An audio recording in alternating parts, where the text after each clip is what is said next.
हमारे जीवन में गुरु की भूमिका बहुत विशेष है। चाहे वो माँ हो, चाहे वो पिता हो, चाहे वो आचार्य या शिक्षक हो। ऐसा नहीं है कि कोई बाहर जाकर के ही गुरु ही होता है, वही गुरु माना जाता है। पहला गुरु तो हमारी माँ है,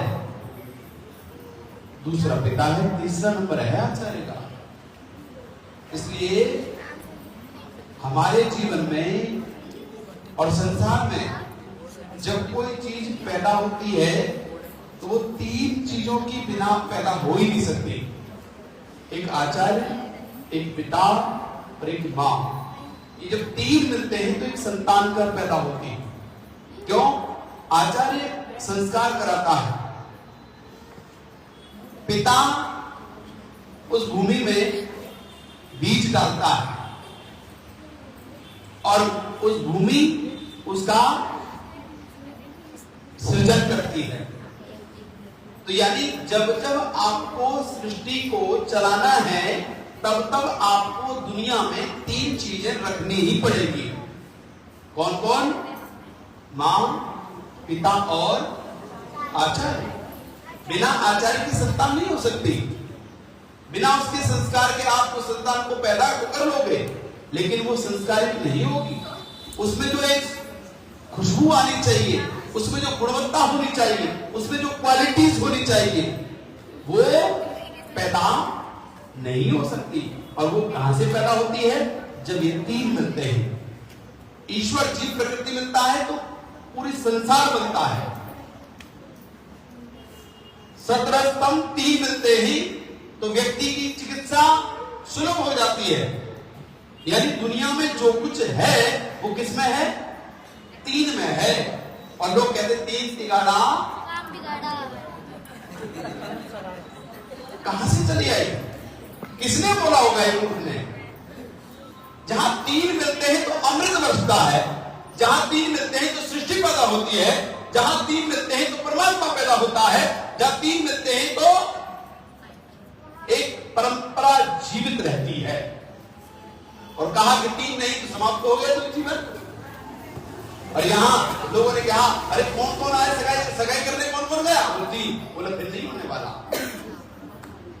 यानी कहीं पर भी हमने तीन को अच्छे रूप में नहीं देखा, लेकिन शास्त्र कह रहा है कि ये तीन ही पूर्ण है। जैसे गुरु पूर्णिमा, स्वयं पूर्णिमा चंद्रमा को 15 दिन में पूर्ण करती है, ऐसे ही ये तीन लोग संसार में संसार को पूर्ण करने का सामर्थ्य रखते हैं।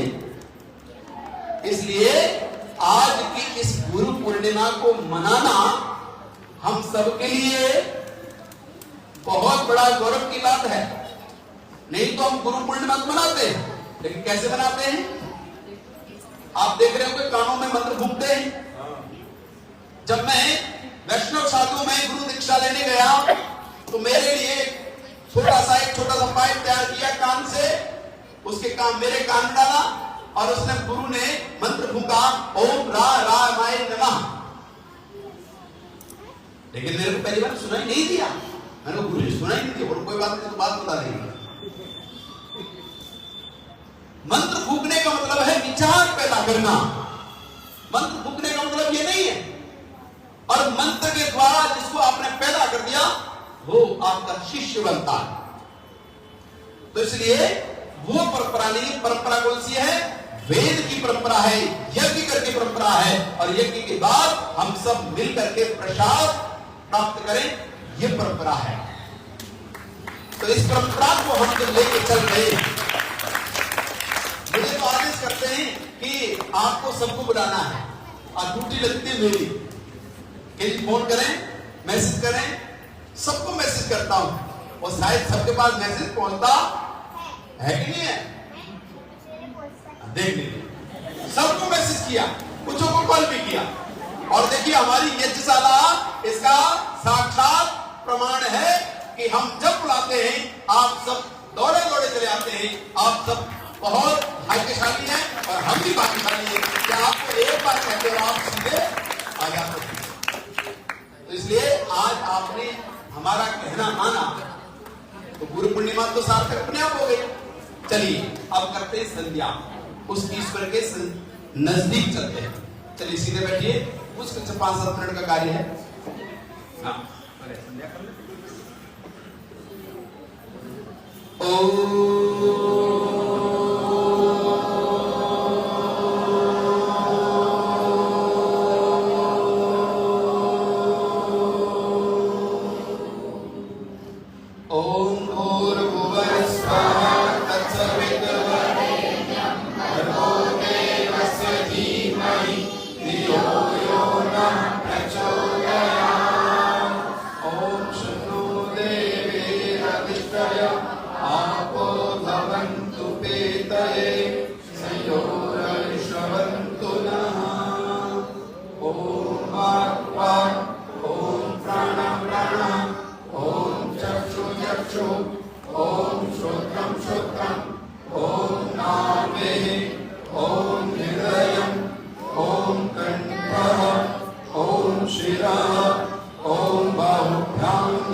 तेभ्यो नमो अधिपतिभ्यो नमो रक्षितभ्यो नमः येषुभ्यो नमः तेभ्यो अस्तु योऽस्मान् केष्टियं वयं विस्मस्तं भोजं वेदमः ॐ प्रतीचेदिवरुणोदिपदिप्रीताको रक्षितान्न विषवः तेभ्यो नमो अधिपतिभ्यो नमः रक्षितभ्यो नमः येषुभ्यो नमः तेभ्यो अस्तु योऽस्मान् केष्टियं वयं विस्मस्तं भोजं वेदमः ॐ उदीचैः सोमोदिपदेश्वरो रक्षितां शनिशवः तेभ्यो नमो अधिपतिभ्यो नमो रक्षितभ्यो नमः येषुभ्यो नमः तेभ्यो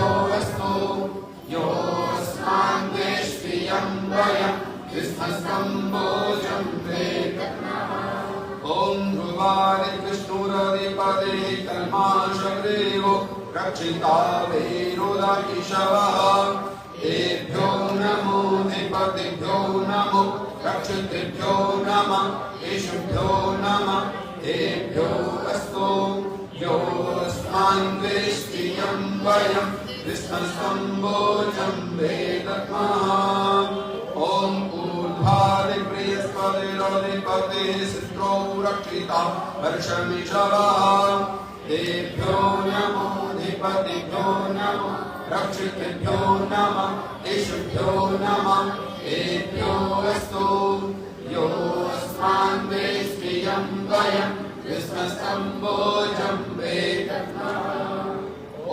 उद्वयन्तमसस्परिस्वः पश्यन्त उत्तरं देवं देवता सूर्यमगन्मज्योतिरुत्तमम् ॐ उदत्यं जातवेदसं देवं वहन्ति केतवः दृशे विश्वाय सूर्यम् ॐ चित्रं देवानामुदगादनीकं चक्षुर्मित्रस्य वरुणस्याग्ने आप्राद्या वा पृथिवी अन्तरिक्षं सूर्य आत्मा कुशश्च स्वाहा ॐ तक्षुर्देवैकं पुरस्तात् शुक्रमुच्चरत् पश्येम शरदा शतं जीवेम शरदा शतं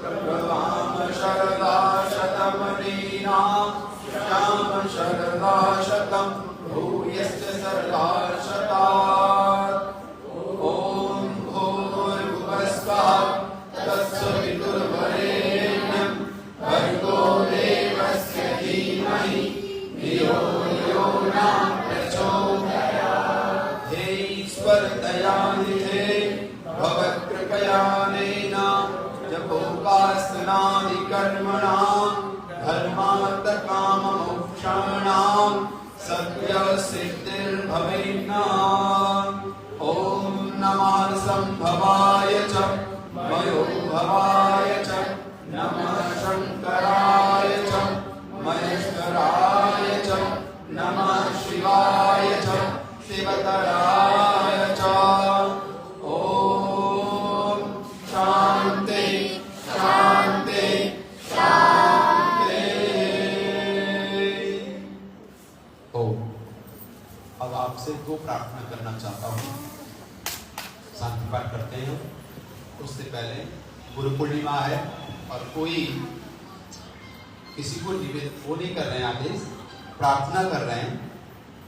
हमारे यहाँ आजकल कुर्सियों की कमी हो रही है लगातार, तो कोई अपनी अपनी एक एक कुर्सी भी अगर देना चाहता है तो दे सकता है।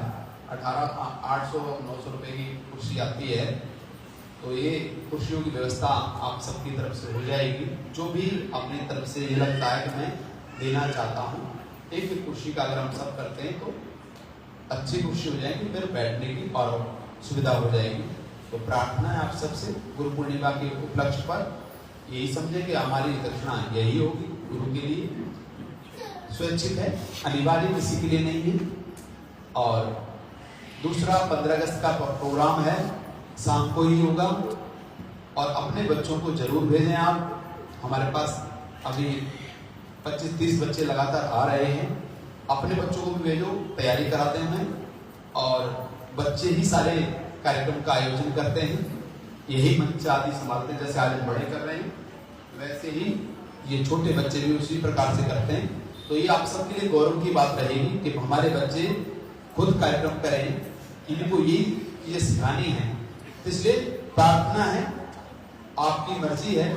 आप अगर चाहते हैं कि आपके बच्चे कुछ बने या आगे बढ़े या बोलना सीखें तो भेजिए। अगर आपको नहीं लगता है तो आप नृत्य भेजिए। आजकल भारत के नृत्य में बहुत ज्यादा लोग बच्चियों को भेज रहे हैं। जरूरत है डिफेंस को सिखाने की, लेकिन नाच सिखाना है भैया। नाच सिखाना अच्छी बात है, लेकिन सबसे पहले क्या सिखाना है वो आपको निर्धारित स्वयं करना होगा।